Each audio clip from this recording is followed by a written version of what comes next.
Jamie, Genesys, what's new? What's going on? Tell me all the really cool stuff you're doing. I know you're doing cool stuff with helicopters and throughout the aviation industry, and obviously intent on taking everything over. What's the latest? So as you know, we were purchased by Moog about 3 years ago, and since we've done that, been purchased by them. With the coolest name around, just Moog. I know, it's not Moog, it is Moog. And yes, and they've really given us the opportunity in the bandwidth to revitalize some of our products, some of our STCs. So we're really focused on our cockpit displays on several different platforms. So we've got, like I said, some new products. We have a Nano ADC, which is an air data computer, and it's for unmanned aircraft, very small. It's about the size of a deck of cards, for example, lightweight, small, certified to the highest standards. So that's kind of coming down the pike on the product side, and then we've got several STCs that we're doing on different platforms. Well, you've got such an interesting concentration on some complex rotorcraft, yes, which can only help you as the AAM space becomes more and more demanding. Yes. And I'm very curious to see where you are with that in 2 or 3 years. So we're developing our 4th axis autopilot right now. We're doing development flight tests on a U-860. And the end goal is Great kind ride. of I know, I love every time I go out there and get to fly in it. You get to play with it? Well, I'm in the back. And you don't call? I mean, I'm in the back. We're but no it's longer awesome. friends. I'm sorry. You're dead I'm to me. sorry. That's it. But yes, yeah. So we're adding hover hold capability to that and collective control, and pretty soon we're going to work on auto takeoff, and then followed by that is obviously the auto land. So we're very. At which point you just select pilot nap. Yes, exactly. There you go. Exactly. Or maybe there's no pilot involved at all. Or maybe there's only a single pilot in a dual pilot situation, but normally certified What was the line aircraft. back in the day? A pilot and a dog. The pilot was there to look good, and the dog was there to bite the pilot if he touched anything. Yes, exactly. Yeah. Yes. I think we're getting there fast. A lot like that. Yeah. A lot like that. Yeah. I got a German Shepherd who liked the job, but we'll see. I saw a picture. Good grief. So where are your primary concentrations in at this point? You've got so many technologies you're working with, and you've got such a background. I mean, the autopilot space in particular. Right. You led there for so long. So where does it all go from here?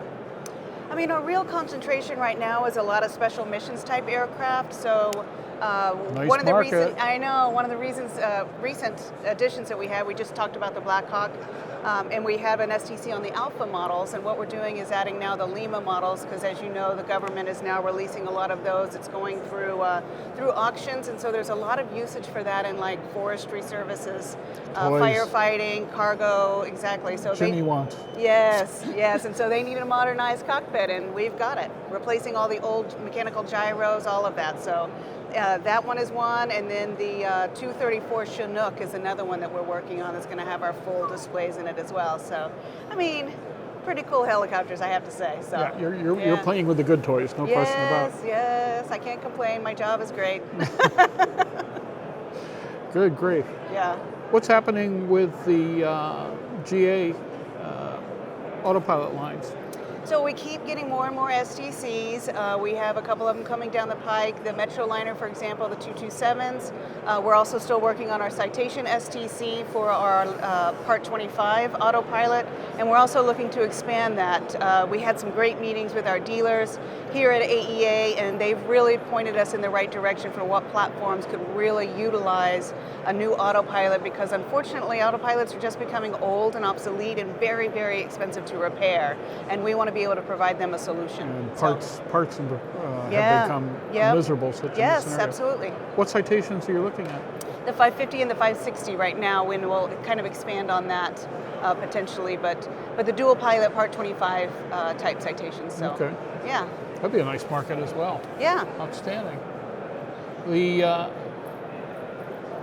industry right now has become more and more focused on automation. Mm-hmm. More and more focused on automation assist, which is a whole different ballgame. Yep. Where do you see your place in all that? So we also announced at Heli Expo last month a partnership with a company called Dedallion. Yep. And Dedallion is building basically AI for automated They flight, are essentially, kind of. So real eggheads over there, right, aren't they? Yeah. exactly. And so they're kind of taking our technology. I mentioned our fourth axis and doing auto takeoff and land, and we're working with them on that. So we provide that kind of mechanical control, but they're providing the AI that says, "Oh, okay, it's safe to land here, or this particular flight path is safe, etc." So yeah, it's going to be interesting to see where aviation goes in the next 5 or 10 years. It's changing. Yeah. I mean, it really is. We'll see if the airspace can keep up with the technology, but you know. Well, it's kind of fun because we're in a highly evolutionary stage right now, but we're bordering on revolution. Yes. It's with Yes. the feedback we're going to get from AAM associated and derived technologies back into the rest of the industry. This is a conversation we've had like 5-6 times today alone. Right. What's coming down the pike Yep. is extraordinary. And I mean, you and can't I are wait the to see it. generation of the Jetsons, and it's becoming reality. Well, there you So, go. And yep. I'm ready for it. Just Yep. bring it on. I could use that robot maid. Yeah, do not say that to my wife. I'm having enough time. It's time to replace D-Bot, the little robot. Right. Yeah. No, not D-Bot. Crazy. If I recall, you also had, Enstrom is a favorite of mine. My very first commercial flying job as a helicopter pilot was a really beat up F-28 in central New Jersey, just across the river. And well, I'll tell you what, that was a bunch of loose parts in a tight formation. Right. But what a great flying ship. So what are you doing with Enstrom right now? So we just announced as well our 3-axis autopilot VFR on the Enstrom 480B. And what's really cool is a lot of times OEMs will say, no, we're only going forward fit. We want people to buy new helicopters. They are not saying that. They're actually going to allow us to sell that as a retrofit option as well. So all the 480s but out the there folks flying. that are running Enstrom now are smarter than your average bear. Yes, absolutely. So yeah, that's a great partnership. Looking he actually forward wants to to make it. that thing work. Right, and so those out there who already own them can also have the luxury of an autopilot. Outstanding. Yeah. What's do something like that these days? What's that going to take? What kind of downtime, install times, and what's a system like that going to cost to do a retrofit like that?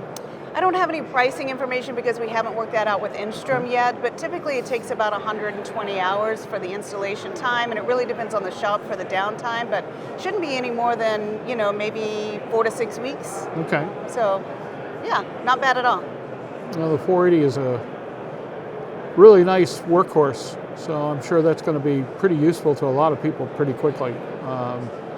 But to see this level of stability augmentation and autopilot technology come to what are equivalently small helicopters. Right.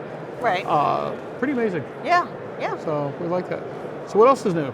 You've got to give me everything here. Well, I think that's pretty much it that I can Holy think of. I mean, we just, you know what? One more thing that I think is pretty cool is our IDU display line. Okay. For example, we just calculated that it's now exceeded over 5 million flight hours. So Woo. throughout our displays, all of our displays being installed, that's pretty cool stuff for us.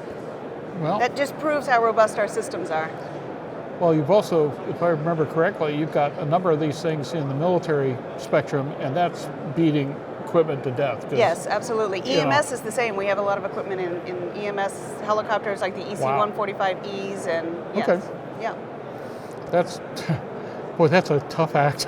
Holy smokes. I know. They can't be grounded. They're there for emergency purposes and they got to keep flying. So, Well, amazing stuff. yeah. So how can people get more information on what Genesys is up to these days?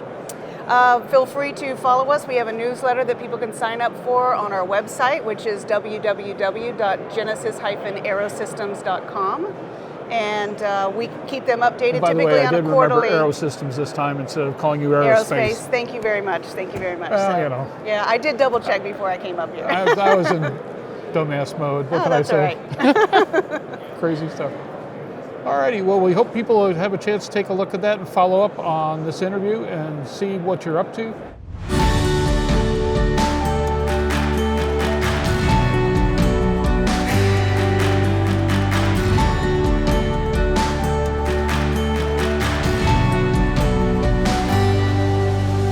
Aero-News Network's coverage of the 67th Annual AEA International Convention and Trade Show, live from Grapevine, Texas, is brought to you in part by the following sponsors. Send Solutions is proud to announce a software edition for the already certified AirText Plus that is set to revolutionize navigation security. This is the first independent spoof-proofing product on the market, designed to keep your navigation system accurate and error-free.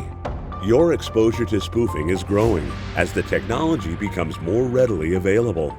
Find out how to protect your aircraft from spoofing at goairtext.com.